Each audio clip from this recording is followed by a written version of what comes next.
Hi. spectrum, the early stage. Well, technically, KP means known problem, but I'm not here to create any.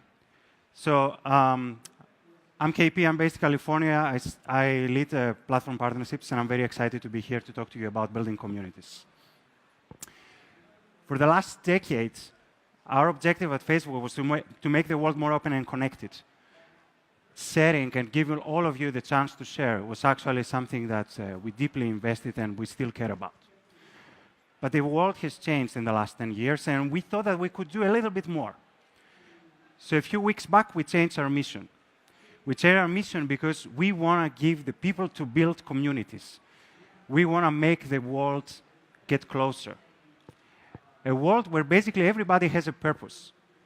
A world where everybody, even people in this room, or even more importantly, people in this room, have opportunities to make the world better for the next generation.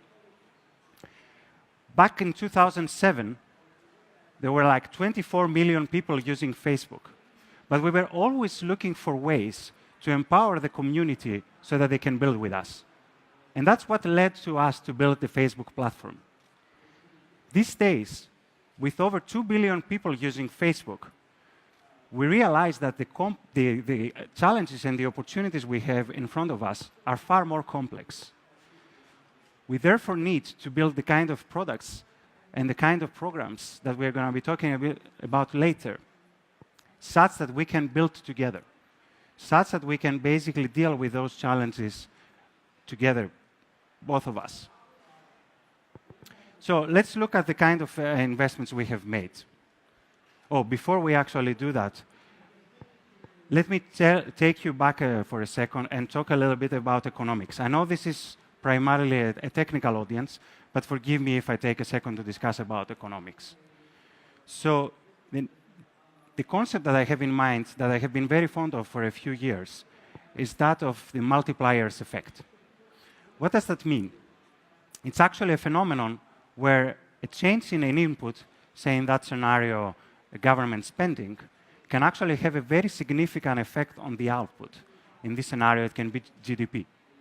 So if you look at it from the lenses of a city or a state, any investment made in infrastructure like roads can actually accelerate the distribution of goods and transportation. That can actually lead by itself to an emergence of commerce activity. And with commerce, there is like economic empowerment and transactions and eventually growth and investments down the line. So if I look at our own track record for the last 10 years, I think I have a good reason to suggest that the multiplier effects actually applies here as well. Because you and us investing on each other can actually become multipliers ourselves. Touch more people and increase the community and increase the investments and the connections we actually make. So let's look at our investments in the last 10 years, and those have been twofold, primarily around programs and products. So let's start by looking at the programs. So I hope everybody here is familiar with our flagship early startup program. It's a global program called FP Start. We launched FP Start a few years back. But one thing that we are doing every year in order to celebrate and reward and acknowledge the innovation of our members is to recognize them through a competition called the Facebook FP Start Apps of the Year. So how that works? Members of the program apply to be considered for the competition, and then an independent committee is coming together, and this year I had the privilege to be part of that independent committee, to decide which of those apps that have submitted for the competition have demonstrated amazing product experiences, have used Facebook products in an elegant way, and have the potential to grow. So we identified 5 winners. And I'm very excited, very, very excited, that this audience is going to be the first one to hear who the winners for 2017 are. And yes. So without further ado, let me talk to you about the winners for this year. So the global winner for the FP Start App of the Year competition is Solo Learn. Yes. SoloLearn are based in North America. In fact, they are based in the US. And what is SoloLearn? It's actually a mobile community of coders and people that want to learn how to code. And within SoloLearn, people are actually building a reputation. How do they build the reputation? By actually, contributing to the community, by, mastering their own projects, by taking, part in head-to-head competitions. But everything is about, learning how to code and helping others code together with you. So I hope you agree with me that SoloLearn is another multiplier. I'm equally excited, or even more excited, to tell you that the regional leader for the Asia Pacific region is Maya. And I can see somewhere in the audience, John and Raghu. Ah, there you are. Stand up.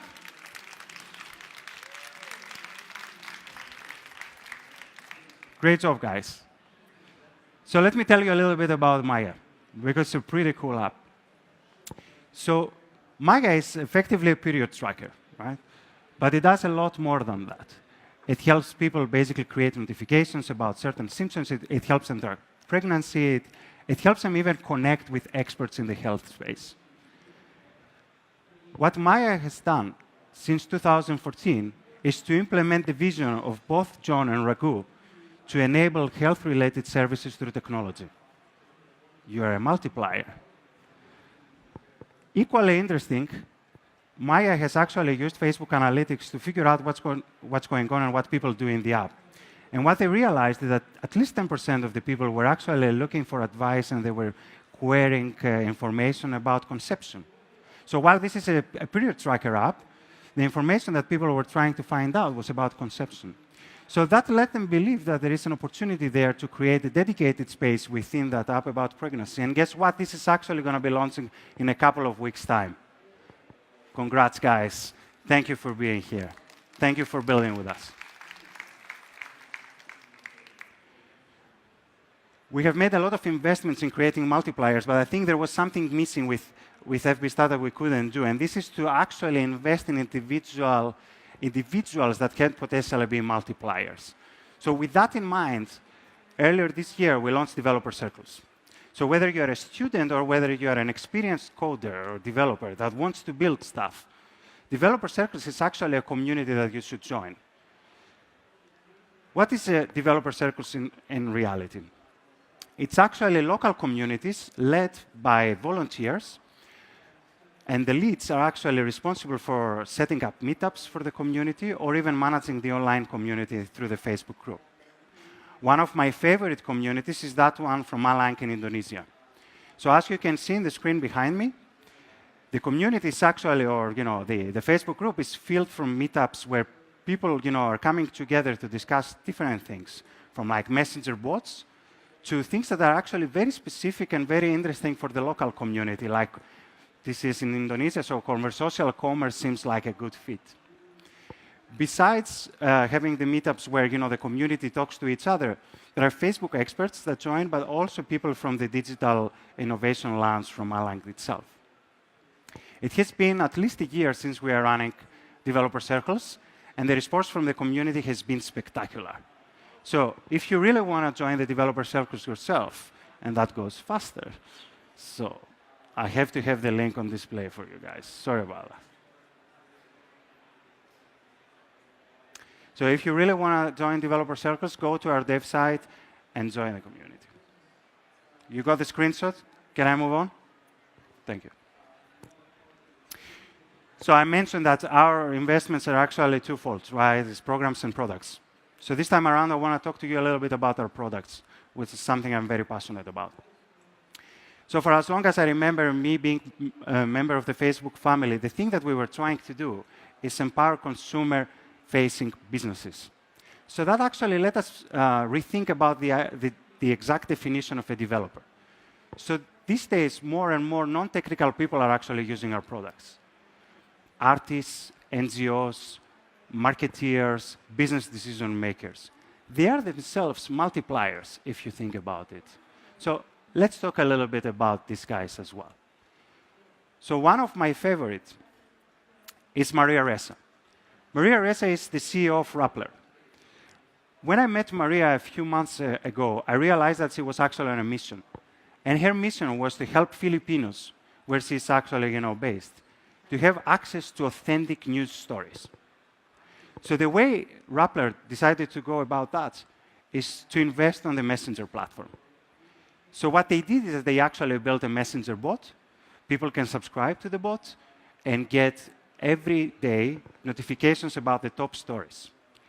And it's actually a very interesting experience and very elegant experience, if I may say, because people can actually read the news inside the same chatbot. Maria and Rappler are trying to build an informed community in the Philippines. Maria is a multiplier. There are tens of thousands of businesses that use Messenger these days. So if you really want to go deeper, I would encourage you to join our Director of Messenger Partnerships, Anna Chandrasekaran, tomorrow at 2:15 at the Panda Conf for a fireside chat. Don't miss it. Beyond just Messenger, there have been a lot of other products that multipliers out there use. So I want to walk you through some of them, starting from Free Basics. And let's take the example of Ivy Russell. Ivy is the CEO and founder of Maya. And Maya's mission, a different Maya, is to empower people in Bangladesh to get access to health experts. And they do that through a messaging platform that they build themselves. So for Maya to be able to reach new audiences, what they have done is that they have actually made their service available through Free Basics. Guess what happened next? Free Basics has given them an 18x increase in the number of queries they get from people in Bangladesh. And that effectively led to more than 70% of their actual traffic coming from Free Basics. Ivy is a multiplier, and I'm happy we were able to give people of Bangladesh access to this service. These days, a lot more people connect to you using different devices or using different channels. So I guess it's very essential for you to be able to understand who those people are. So maybe we have a solution here with our identity tools. And one example of someone that uses our identity tools is Naya Shaghi, the co-founder of Baby Chakra. And Baby Chakra has been using some of those tools, and I'm going to walk you through in a second. Before I do that, let me tell you a little bit about Baby Chakra. They started as an online community. In fact, I think Naya told me that they had a Facebook page. That's how they got started. And then they tried to basically build this online community where people were able to exchange information about parental, pregnancy tips, or even childcare. The most important thing that they care about in that community is to be a trusted community. And that's where the Facebook login became a very invaluable tool for them. Because with Facebook login, people could bring their authentic Facebook identity into the Baby Chakra community. And that established the safety and the trust factor in the community. Baby Chakra also happens to be a member of the FB Start program. And through the tools and the services that are available through the FB Start program, Baby Chakra managed to get direct access to developer support or even train their engineers on Facebook products. Baby Chakra is a multiplier. So beyond just identifying people and understanding who they are when they come to you from different channels, it's actually very interesting, if not more interesting, if I may say, to understand the journey that they are going through, to understand what they are doing when they use your product, like Maya guys did to understand about the pregnancy. 2 years ago, at the Fate, we launched this new powerful product called Facebook Analytics for Apps.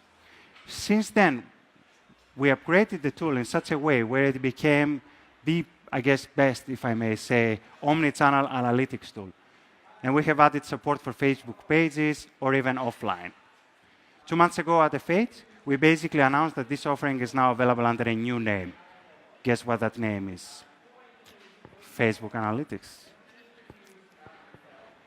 My favorite feature with Facebook Analytics is something that we also launched at the Fate, and it's called Automated Insights. So here is how it works. It's a combination of machine learning and artificial intelligence. And what happens next is that we take all those signals from the apps, or sorry, not the apps anymore, from all the surfaces that you use Facebook Analytics, and we basically create this kind of automated alerts that basically give you access to trends, abnormalities, and highlight new opportunities for you. And when you actually have access to that information ranked for you based on this engine, you're actually better placed to make these kind of decisions that will help you, realize your potential. Beyond just analytics, I want to walk you through over AR. This is an area where I think it's going to be very interesting in the years to come.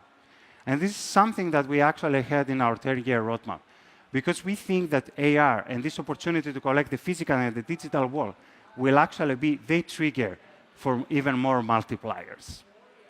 So what we announced at the FATE, again a couple of months ago, is the Camera FX platform. This is a combination of very powerful tools that we make available to developers and designers so that they can build powerful 3D effects. So if you wanted to build this kind of effects yourself, you would probably have a large team of designers and engineers working on that. But guess what? With the introduction of the AR Studio, which is the studio that the tool that you see behind me, you can actually do that a lot simpler.